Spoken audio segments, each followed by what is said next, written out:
Hello everybody, the teacher's bell has rang again. Who is top of the hill and who is bottom of the paddock hill? It's Brands Hatch driver reviews and prediction summary.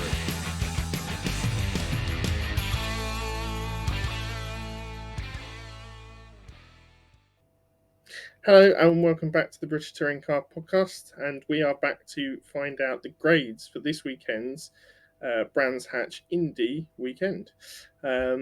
I think we should get straight into it. We'll start off with the star driver of the weekend. Had his record points haul in all of his touring car career for a single weekend, and that is Ashley Sutton. An A star for him this weekend. It was just almost flawless.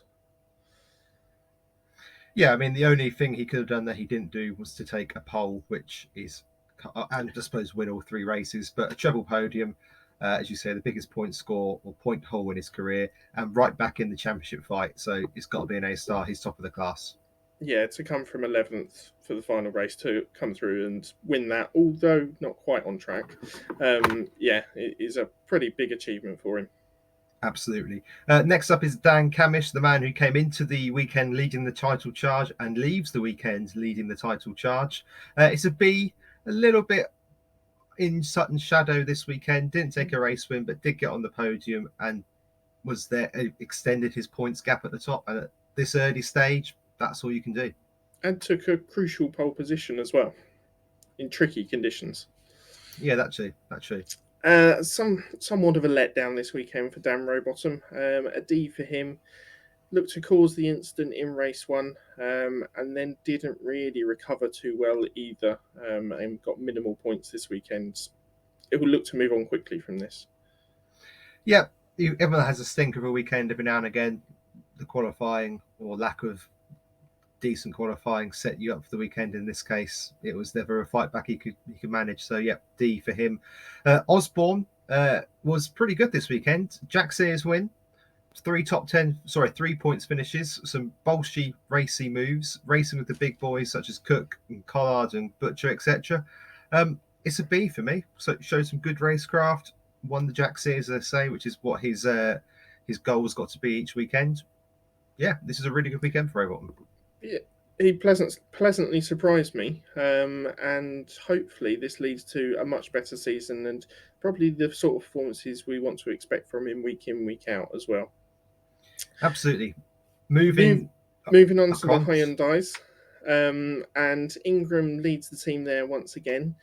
Not a stunning weekend for him, but another pointsy one that I think he'll be happy with. A B for him, getting on the podium a couple of times, did what he needed to do to stay in that top echelon of top drivers. Yeah, a little bit off the pace, a little bit disappointed with his qualifying result, as that's conditions he's generally quite good in. Was out qualified by Bobby Thompson and others. As you say, never really had the race pace to necessarily win a race, but 2 podiums, you can't really complain about that, and he keeps himself in the title hunt. Exactly. Tom Chilton's going through a little bit of a renaissance at the moment, isn't he? Written off by ourselves as much as anybody else. Yep. It's a C this time round. Look, he didn't reach the heights of Donington. He didn't take a race win, but he did get points finishes. He was racing well in the pack, and he doesn't look like I'll try that again. He doesn't look like a liability this year, which at points last year he did. He did, and he raced clean all weekend. We saw a couple of weekends last year where there was a little bit of damage to the car at points. But yeah, he's looking like he might have been rejuvenated for the season ahead. Moving on to Pearson, his stablemate then, who pretty much stayed in line with Chilton all weekend. They were within a position or two of each other at most points during the weekend. He gets a C as well. Just missed out on that Jack Sears win, but I think we'll be pleased after the errors that were made at Donington. Yeah, there's more to come from Ronan Pearson. I would say he qualified really well to get into that top 10 shootout, proving the Hyundai's pace over a lap.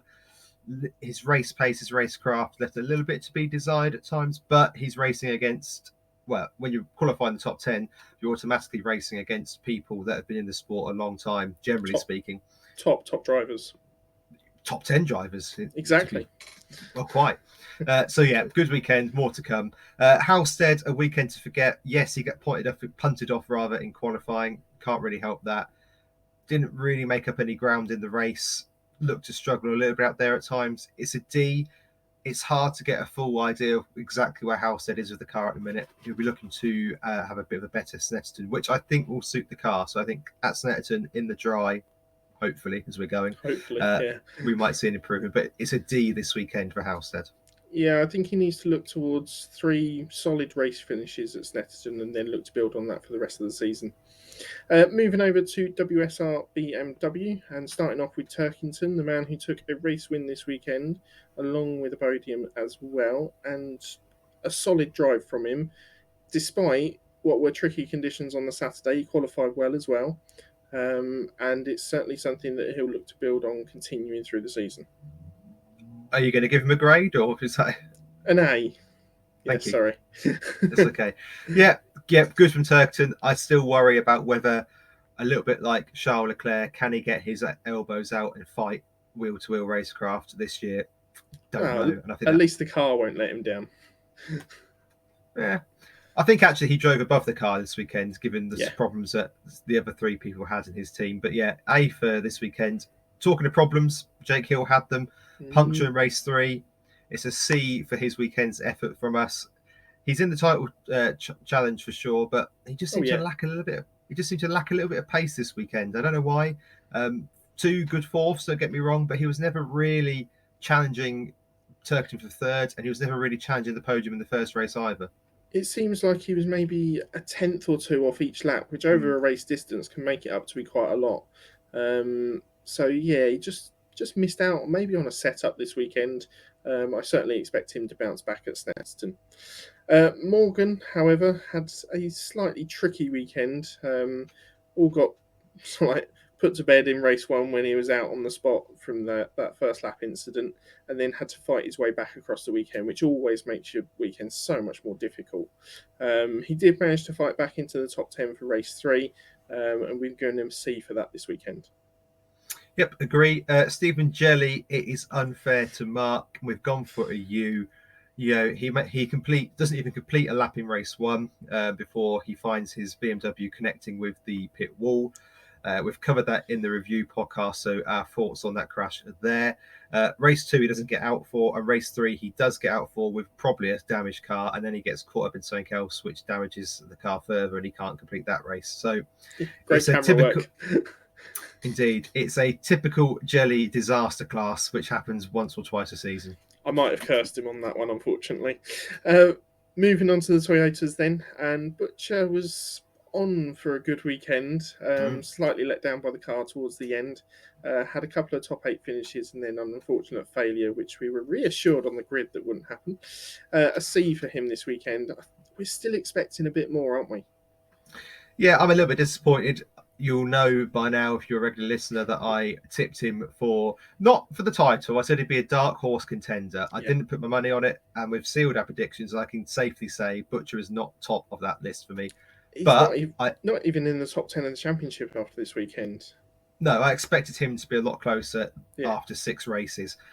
It's not worked out particularly well. A C this weekend is fair. Collard could and perhaps should have taken Toyota's first win of the season. Again, the review will deal with our views on the penalty and whatnot. For Collard, and this is a little bit for his entire BTCC career so far, it's a case of what could have been with race 3. But it is solid points he's scored on the board. I believe he's in the top 10 of the championship. Just about. He's still there. He's ahead of Butcher in the championship. He's racing really nicely. Just needs to learn where the white lines are and where the rules are. And but overall, good weekend. It's a C. Yeah, same for his stablemate Gamble. He gets a C this weekend. He was there or thereabouts with Collard and Butcher, just on the outskirts of that top 10. And considering it's only his second weekend in the car, I think he'll be pleased with that, but he'll certainly be looking to better it throughout the season. I'm amazed he didn't get any form of penalty for the qualifying incident with Halstead, but so am I. There we go. I can only assume that there's data to absolve him from it. Well, if the Toyota has been a bit of a disappointment so far, then welcome to the massive disappointment that is One Motorsport and the way the Civic is running. Josh Cook first up. Look, he's qualified in the top 10. He's got 3 top 10 finishes. This is what Josh Cook does. He gets everything out of the car possible. It is a C because the car just looks off the pace. And to me, it looks worse now than it did last year. Now, last year, this will come as a shock to some of you.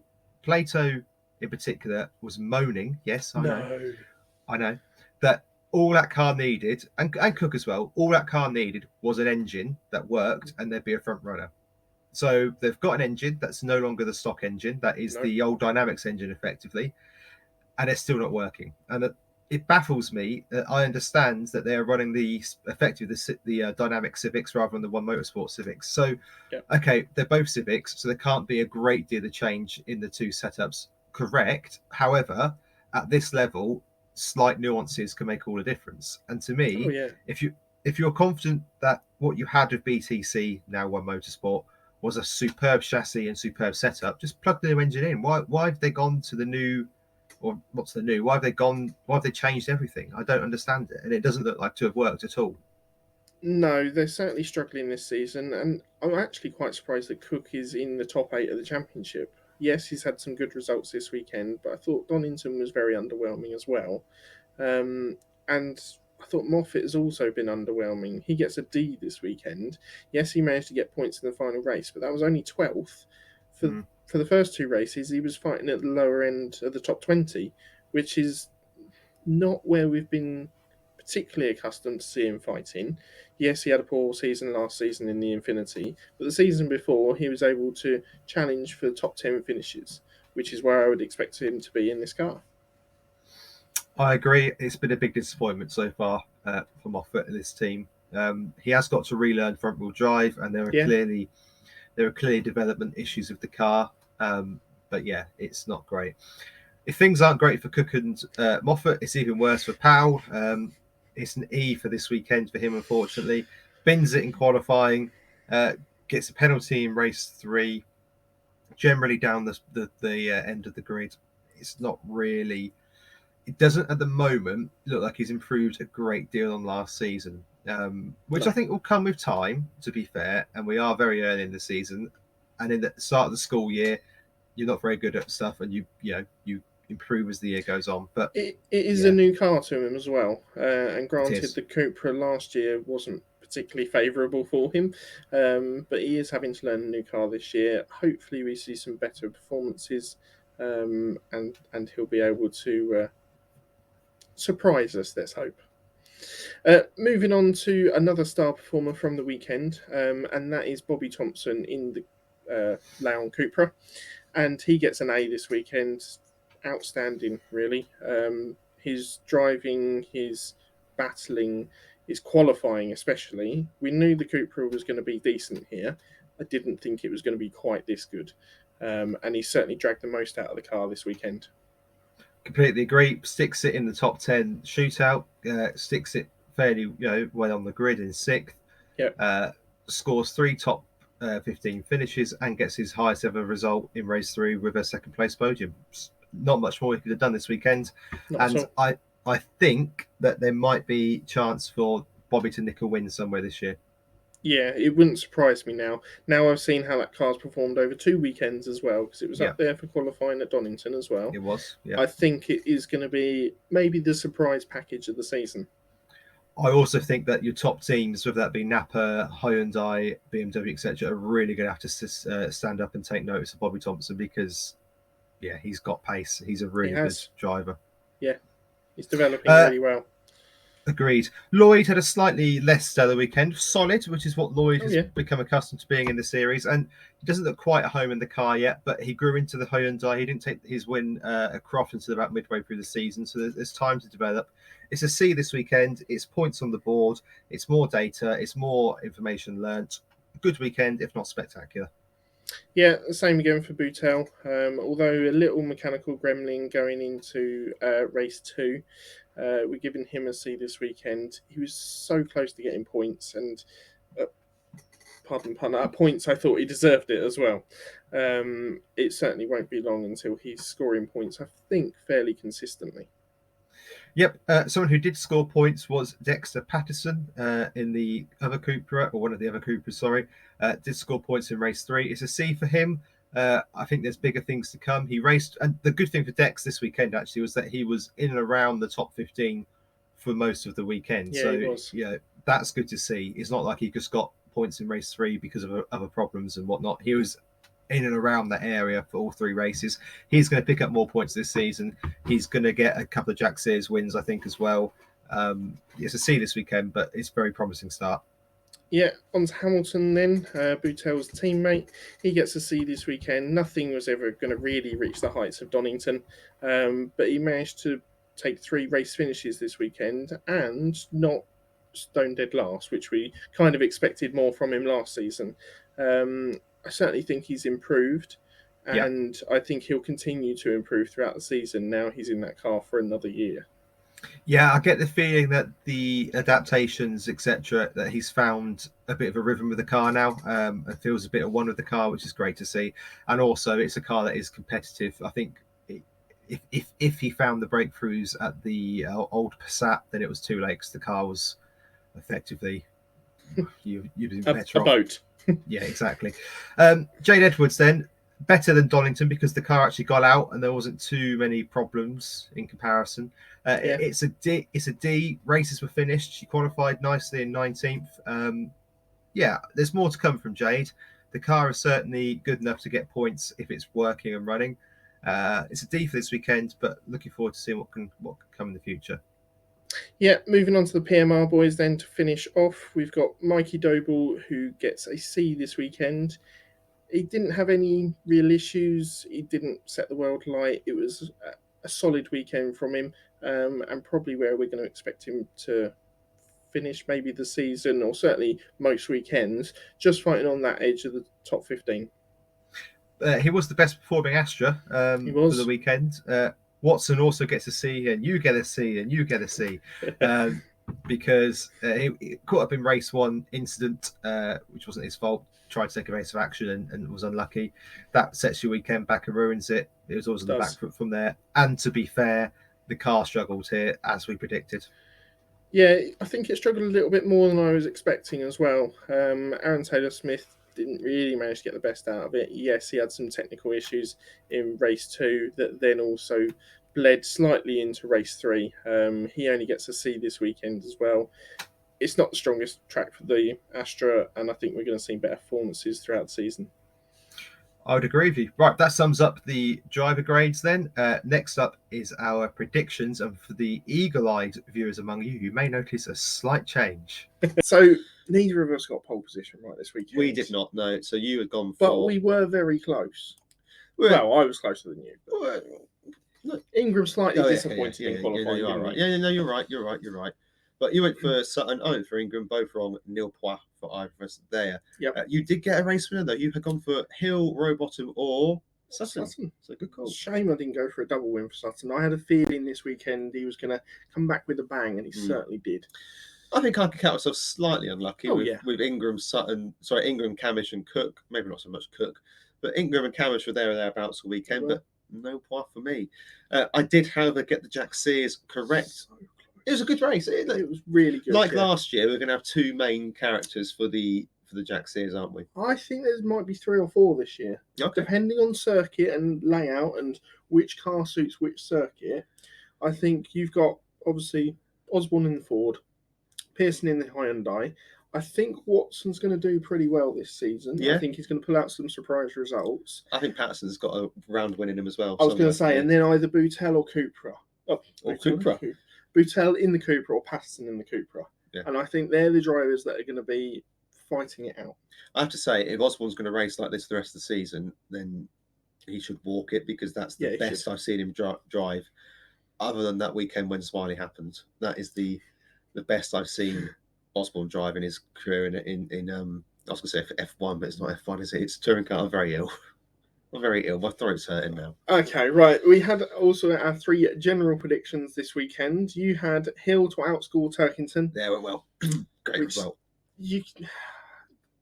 You Could have would gone either way. think, yeah, it could have gone either way, but Hill just really wasn't at the races. And Turkington had a decent performance, and a win always helps you towards that. Turkington potentially outperformed the car this weekend. Yeah, I think you've got to give him benefit of the doubt that he might have done that, outperformed what the car was capable of. Your other rather bold decision was One Motorsport to get a podium. Well, the thing is, Sam, the Honda goes well at. You had doubled down on that with a Cook win as well. I had. Because the Honda goes well here. It does go well here. Cook goes well. He took a double win here last year. I know. As I said in the grades, I can't understand what they're doing. I can't understand why it's gone so wrong. Yeah. Because I'd argue they're worse off now than they were last year. Or if the other teams just got better. Little column A, little column B. But yeah, I'm at a loss to what's gone wrong at one You did manage to pick up a point with Dexter getting into the points, though. Did. On that final race. It was a close. Come on, he was in and around it all weekend. I know he was. It was a close run thing, though.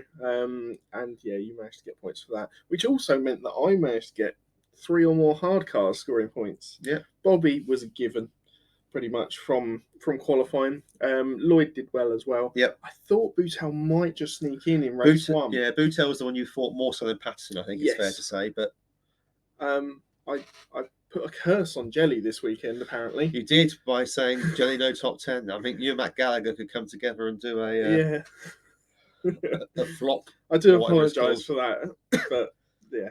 And then I nearly had a full house on Butcher getting top 8 in all 3 races. If it weren't for that mechanical issue, I think he would have. If my auntie had male genitalia, she would be my uncle. Yeah, we don't need more of that. This weekend we also went for. Just my keys falling out of my pocket. Don't worry about it. This weekend we also went for a number of retirements across all 3 races. We did. And you were expecting a big accident, which we had. We had, yeah. However, everyone else throughout the other 2 races was actually quite reliable. To be honest, I went high because I saw what was potentially going to be in the conditions. There was potential for rain. Yeah. And thought that if it is wet, if we get change of conditions again, then it will be high. I predicted an accident in race 1. I did think it'd be a paddock hill, not on the pit straight. No. But you know, that is what it is. But yeah, no, you got closest with, you had 10, I had 15. I think the actual number of retirements was 7. 7, yeah. So with that, Sam, you now take the lead. Yes. Well, it's very early on. There's about 8 rounds to go yet. Every point counts. Keep telling you this. Every point counts. I look forward to you pushing me off my chair the next prediction, so I can't make one.